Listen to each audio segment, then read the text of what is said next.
Vous connaissez bien les casinos? Non? Alors retrouvons les grosses têtes dans la nuit des temps du 18 juillet 1991 autour de Philippe Bouvard, Arlette Didier, Jacques Balutin, Roger Pierre et Sophie Desmarais. Question de Monsieur Chalet de Biote. Quel est le seul cas où on arrête tous les jeux dans les casinos de Las Vegas pendant 1 minute? Pour le jour de l'an. Oui, pour le jour de l'an, 1 fois par an. Bonne réponse de Jacques Balutin. Non mais il faut que ce soit un truc exceptionnel parce que ça marche jour et nuit. Moi, j'y suis allé, c'est fou, c'est un truc de fou. C'est un truc de dingue. Quand vous êtes assis à une table de jeu, il vous demande de lever les pieds pour faire le ménage en dessous. C'est pas vrai. Ouais. Mais ça n'arrête pas, il n'y a pas de pendule. Et tout est un éclairage électrique. Donc tu sais jamais quelle heure il est. Il y a des gens qui y passent 24 heures, on t'apporte, tu fais, j'ai un peu faim. On t'amène à becqueter, j'ai soif, on t'amène à boire, j'ouvre un téléphone, s'il vous plaît, faut que j'appelle ma femme, oui, on t'amène un téléphone sans fil. Je veux dire, tu peux t'asseoir et ne pas bouger pendant 24, 36, 48 heures, ce que tu veux.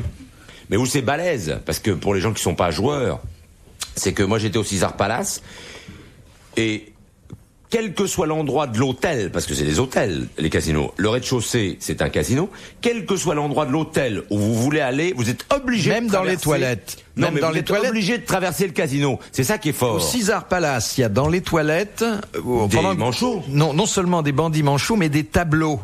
Et il y a les numéros du bingo, c'est-à-dire la loterie qui tire à côté, qui s'inscrivent. Donc pendant que vous êtes en train de satisfaire un besoin naturel, vous voyez si vous avez gagné ou pas. C'est formidable. Mais c'est balèze, parce qu'en plus de ça, dans cet hôtel, dans tous les hôtels de Las Vegas, ils ne vous rendent la monnaie qu'en pièces. Tout le temps. Pour pouvoir la remettre. Ah oui, pour Si pouvoir bien rejouer. qu'au bout de 10 sûr. minutes, un quart d'heure, 20 minutes, mais au bout de 3 jours, vous avez des poches et vous pouvez plus marcher en plus que vous êtes en short. Les dollars en argent en plus, hein. Les beaux dollars en argent. Oui, non, mais tout. Puis même les quarters, au bout d'un moment, quand vous avez 4 quarters pour $1, $1, bon, quand vous avez $100 sur vous, vous avez 400 pièces, vous en avez plein les poches, alors il vous file et automatiquement, vous les mettez dans les trucs. Mais c'est automatique. Vous pouvez pas faire autrement. malin. Parce que vous attendez, pour aller à votre chambre, vous attendez l'ascenseur. Bon, il y a 9 ascenseurs, il y a tellement de monde dans ces machins que les ascenseurs arrivent pas tout de suite. Et juste à côté de l'ascenseur, de part et d'autre, et au milieu, il y a des machins. Alors vous êtes là, et quand vous avez commencé à en mettre un, c'est foutu. C'est marrant. Parce que ça tombe de temps en temps. Ça tombe. Gris-gris, Forcément, il y a bien tellement sûr. de machines. Et puis alors ça tombe et ça s'allume et ça hurle. Ouais, et tout le monde applaudit. Et tout le monde vient voir. Tout le monde, c'est le Tout le monde jackpot. applaudit. Ils sont contents qu'il y ait un con qui ait gagné. C'est admirable. C'est un pays des de grands fous. enfants. Ah, hein. oui. Et les chapelles, vous avez été dans les chapelles? Elles sont allumées 24 heures sur 24. c'est Allumées 24 heures sur 24. Tu peux te Mais marier des vraies 24 heures sur chapelles, des 24. vraies églises. Pour les mariages à la sauvette. Ouais, non mais mais Ah, à la oui. soirée, en plus ce qui est drôle c'est de réveiller le mec parce que le mec il arrive et c'est vraiment les cow-boys. Mais vous le voyez dormir, d'ailleurs généralement il a le lit dans le couloir et vous le voyez dormir. Et c'est marqué wedding qui Avec clignote le comme prix, ça. hein. Mariage à $25, $30. Ouais, ouais. Et on vous fournit les témoins. Oui, sa femme puis 2 mecs qui dorment dans la remise Mais derrière. attendez, la chapelle, bon, c'est bien, mais il faut quand même aller devant le juge, puisque c'est pas la mairie, c'est juste c'est Renault à côté. Non. Alors Renault c'est divorce. Non. Là tu te maries, t'en as pour 10 minutes. Mais tu te maries, alors t'es marié à l'église, Et à le la lendemain, chapelle. vous allez à Renault, puis c'est fini. Ah bon, Y a d'accord. aucun problème. Mais t'es pas marié civilement. Non, Non, t'es c'est marié à civil, t'as un mariage civil. Mais la chapelle, C'est un juge. c'est ça, mais c'est pas un mariage. Ah, il y a à un l'église. juge, il y a aussi le juge il y a- et il y a le les pasteur. deux. et le les deux. pasteur. Oui. Mais je crois que ça vaut rien ailleurs, hein. Non, nulle part. Ah, oui, bah oui. oui, On bah peut se alors. remarier ailleurs. Oui, c'est pour la soirée, ça. C'est comme ça bon. pour faire plaisir à une Oh, gonzesse. alors, c'est Elle bien dit, utile. écoute, je veux bien que tu me sautes, mais je veux me marier avant. Tu fais stop, arrêtons-nous. Tu freines. Tu freines, hop, tu rentres. Hello, hi. Je peux se marier? Oui. Hop, là. Yes. Hop, on est mariés. Oh, c'est admirable. C'est le cinéma, quoi. Ah, mais complètement. Non, mais en plus, c'est tellement cinéma que ce n'est qu'une façade. Bien Je veux dire, sûr. presque tout, enfin plus maintenant, parce que ça s'est beaucoup construit, mais il y a encore 15 ans, quand j'avais été, tu ouvrais les portes de service des hôtels et t'étais dans le désert. Le désert. Et à l'époque, on n'avait pas le droit d'ailleurs de franchir la porte de la ville sans le dire aux autorités. Oui, en disant on part. On sort, parce qu'ils te recherchaient. Sinon, au bout de 3-4 heures, on entreprenait les recherches. Hein. De Monsieur Jaspard de Verviers, pour quelle raison les marches de l'escalier intérieur du château de Valençay sont-elles plus profondes et plus plates que la normale? Parce qu'ils montaient à cheval. Non. Non. Parce qu'il avait les grands pieds. Non, c'était quelqu'un de malade. Parce qu'il était blessé. Alors, malade, c'est peut-être pas... Non, il était infirme. Oui, Talleyrand. C'était Talleyrand qui avait un pied beau et qui possédait le château de Valençay. Bonne réponse de Jacques Balutin. Merci à Sophie Desmarais. Question de Monsieur Tabar. Qu'est-ce qu'on appelle en droit le pretium doloris? Un accident de bagnole. Oh non. Quoi, si, pretium doloris. Oui, non. C'est ce qui résulte de l'accident de voiture. J'ai touché du pognon, moi. Attendez, d'abord, c'est pas réservé. Quand le corps a été touché. Ça n'est pas réservé aux accidents de voiture. Qu'est-ce que ça veut dire, pretium doloris? Alors, ça veut dire un dommage causé au corps et complète pour et qu'on a du pognon. Traduction littérale, s'il vous plaît. Pretium doloris. Douleur, doloris. Alors, pression. Pretium, c'est le... Traumatisme. Mais non. Pretium doloris. Alors, prix de la douleur. Le prix de la douleur. Voilà. Demandez-moi, je vous le dis. Attendez, mais ça peut se dire même pour une douleur morale. Hein? Oui, mais on vous dit pas le contraire. Mais vous obtenez des dommages et intérêts au titre du pretium doloris. Il y a 10 minutes que je vous le dis. Quand on va sortir d'ici, on aura droit à un pretium doloris parce qu'on a passé 1 heure avec vous. Voilà. Bonne réponse d'Arlette Didier. Merde. Les grosses têtes dans la nuit des temps sur RTL de 4h à 4h30. De Monsieur Sénac. Que fit Van Gogh du lobe de son oreille gauche? Une fille de joie. Il l'a donné à une fille de joie. Ah oui. Il l'a pas donné au chien du tout. Il n'a pas de cœur. Bonne réponse de Roger Pierre. Mais il l'a, paraît-il, enveloppé dans du papier journal. Ça a dû lui faire plaisir. Oui, sa fille. Et on sait ce qu'elle en a fait. Elle a donné à son chat. Ah bon, d'accord. Vous savez ce que, dans une arène après un combat de taureau. Mais là, elle avait eu qu'une oreille. Avant l'oreille, elle avait eu la. Oui, c'est ça. Elle avait eu. Oui. Oui, certainement. Oui. Mais il était tellement pauvre. Et pour la remercier, il s'est coupé l'oreille, il lui a filé le. Oui. Oui, parce que l'autre instant pouvait encore servir. On est sûr que c'est ça? Le fait de le coup de l'oreille où il était un peu barjot, il s'est mais il avait déjà un petit problème quand même. Non, mais vous savez qu'il y a une nouvelle hypothèse depuis quelque temps, c'est-à-dire qu'il s'est pas coupé l'oreille parce qu'il était fou, c'est parce qu'on a découvert qu'il existait une maladie qui rendait c'était insupportable. Je ne pourrais pas vous dire le nom de la maladie, je dirais une bêtise ou n'importe quoi. J'en dis déjà assez comme ça d'ailleurs. Mais les gens, c'est tellement insoutenable que les gens se tuent, deviennent fous, se coupent l'oreille. Vous avez des bruits? Non, il avait comme un sifflement. Je n'ai pas eu cette maladie. Oui. Ça fait comme des sifflements. Et il s'est coupé l'oreille à cause. On a dit, il y a une hypothèse qui dit que il avait cette maladie et que c'est à cause de ça qu'il s'est coupé l'oreille. Moi, faites ce que vous voulez avec l'information. Méfiez-vous parce qu'il y a d'autres maladies, des fois. Où on se coupe autre chose. Oui, où vous avez comme un gratouillis. Attention, c'est un gratouillis ou un chatouillis? Alors grattez, ne coupez pas, je vous en supplie. En tout cas, il a eu un destin bien triste. En plus, si vous voyez combien valent ces tableaux. Qu'il en a pas vendu un. Et pas un, le mec. Pas un seul. Et pas cher, Pas cher. Oh la vache. 400 francs. Et c'était si beau. Peut-être que c'est pour l'époque, c'était pas beau, je veux dire. Mais Arles, il payait avec ses tableaux, avec des trucs. Oui, il donnait ça aux restaurateurs pour un seul repas. Et les mecs, ils les foutaient à la poubelle. Les mecs, ils ont même pas dû les garder non plus. Mais c'est pas si vieux que ça. Le patron du cabaret, le Libertis, se souvient. Votre vieil oncle, là. Oui, tonton. Oui. Il m'a dit, écoute mon petit Roger, j'ai eu Picasso comme client. Il avait même pas un costume sur le dos, il avait une cotte d'ouvrier. Et il m'amenait un dessin ou une aquarelle pour 1 litre de vin. Je dis, où ils sont? Regarde dans mon couloir. Il les avait gardés, quand même. Il les avait gardés. Ah oui, d'accord. Ah oui, oui. Qu'il était mal. Alors j'ai dit, qu'est-ce que c'est beau chez toi, qu'est-ce que c'est? Puis ouvre la porte de la chambre, il fallait se méfier, hein. Et au mur, il y avait 26 petits tableaux. J'ai fait, oh, c'est beau ça. Il dit, ça peut, Renoir. Il avait 26 Renoirs sur les murs. Il dit, est-ce que vous êtes drôles les mômes, Jean-Marc Thibault et toi, vous regardez ça et vous voyez pas le plus beau sur ma cheminée. Qu'est-ce qu'il y a? La tête de Christ, là.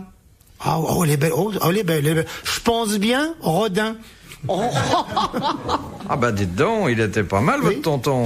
Et en nous raccompagnant, en sortant, il nous fait, vous avez vu la chambre d'amis? Non. Ouvrez la porte. Oh, c'est beau. Il y avait au moins 10 tableaux. Oh, c'est gay. Bah, je pense bien, Utrilo. Et tout ça pour du pinard? Quasiment. Utrio, ça aurait été Utrio, certainement, oui. Eh oui, Maudit, pareil. Un Maudit à Montparnasse, il y a plein de gens qui avaient des tableaux parce qu'ils picolaient comme un fou et qu'ils avaient besoin de boire, ils filaient les tableaux.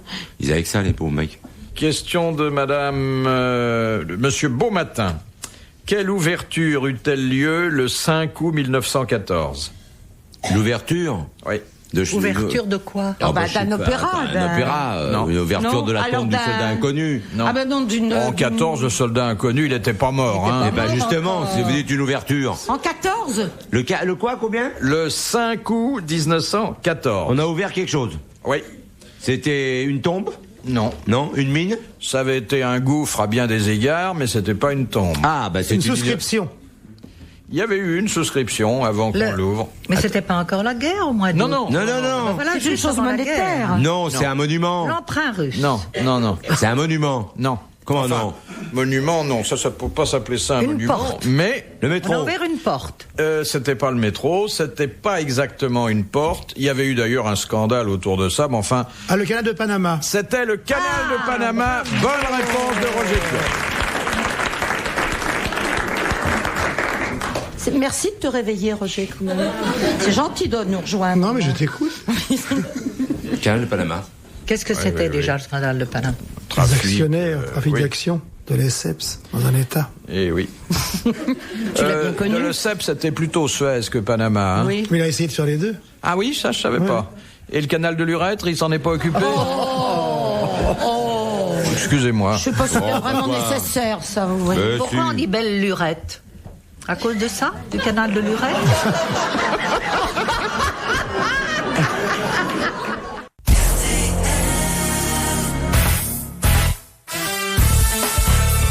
Quatre comédiens, c'est les grosses têtes dans la nuit des temps d'aujourd'hui, du 18 juillet 1991. Philippe Bouvard était entouré d'Arlette Didier, Jacques Balutin, Roger Pierre et Sophie Desmarais. Une question de Madame Marie de Ardres. Que produit la vache à raison d'environ 400 litres par jour? Bon, c'est pas du lait. C'est pas du lait. Non, parce que 400 litres par jour, faut pas pousser. Pipi? Encore que. Est-ce que ce serait pas ce qu'elle a à l'intérieur et qu'elle rumine? C'est du sucre gastrique, non? Oui. Une espèce de chose comme ça. Oui, comment ça s'appelle quand on fait un... Mais ça se passe par là. Comment ça s'appelle? Oui, ça c'est faire la vache. Oui, mais ça s'appelle faire la vache qu'on fait d'un. C'est un nom quand on... Un sucre pancréatique ou une chose comme ça. Non. Du fiel. Alors là, elles ont une poche où elles mettent leur truc. C'est son foie qui sécrète quelque chose. Alors évidemment, le foie de vache, le foie de génisse. C'est le corps de la vache qui produit ça, parce qu'elle va pas l'acheter chez un commerçant. Hein. Chez un crémier surtout, elle déteste les crémiers, les vaches. C'est pas de l'eau, non? C'est pas de l'eau. C'est pas du pinard. Il arrive que dans certains pays, il y ait une utilisation industrielle de cette production. C'est du musc, non? Non. Attendez, c'est à l'intérieur? Rumine, voilà le mot. Est-ce que ça sort? Ça reste à l'intérieur, ça sort pas. Elle sort jamais? Ah, ça sort. C'est le résultat, je ne vous le cache pas, d'une certaine fermentation intérieure. Des paumes. Des quoi?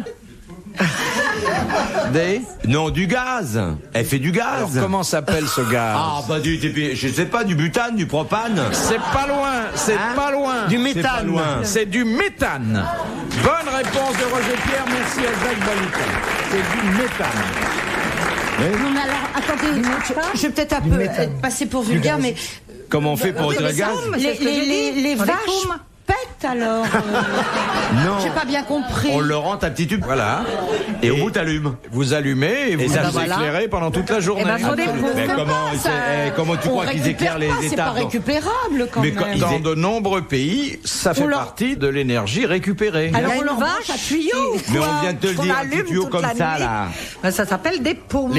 Les campeurs ont tous leurs vaches. Aux Indes. Pourquoi tu crois que les vaches sont sacrées aux Indes? Parce que ça fait l'électricité dans les rues. C'est des compteurs à gaz. Ils sont tous éclairés à la vache. Et ça sent pas mauvais? Ça sent la vache. Bien sûr que si.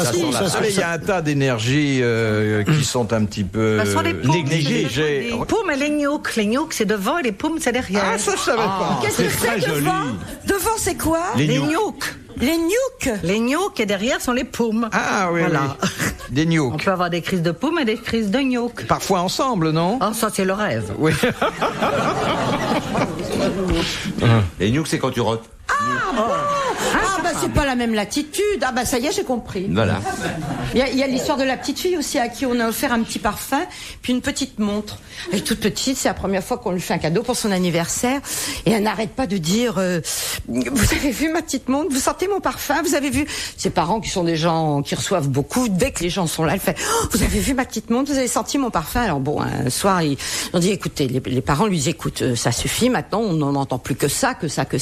Alors tu vas venir au prochain dîner avec nous, tu es invité, on te met à table, on ne veut pas entendre parler ni de mots parfum, ni de mots montre. Tu te tais, tu ne parles ni de ta montre, ni de ton parfum. D'accord, c'est promis, sinon tu ne viendras plus à table avec nous. D'accord, fait la petite fille. Bon, le dîner se passe, ça, et puis à la fin du dîner, la petite fait est-ce que je pourrais dire quelque chose? Alors la maman fait chut, non, fait la petite, elle fait voilà, si vous entendez un petit bruit et si vous sentez une petite odeur, ça sera moi. Voilà, c'est charmant. Voilà. C'est très mignon. Ah oui. Ça, c'est mignon. Ça peut passer à l'antenne à n'importe quelle heure. Ah.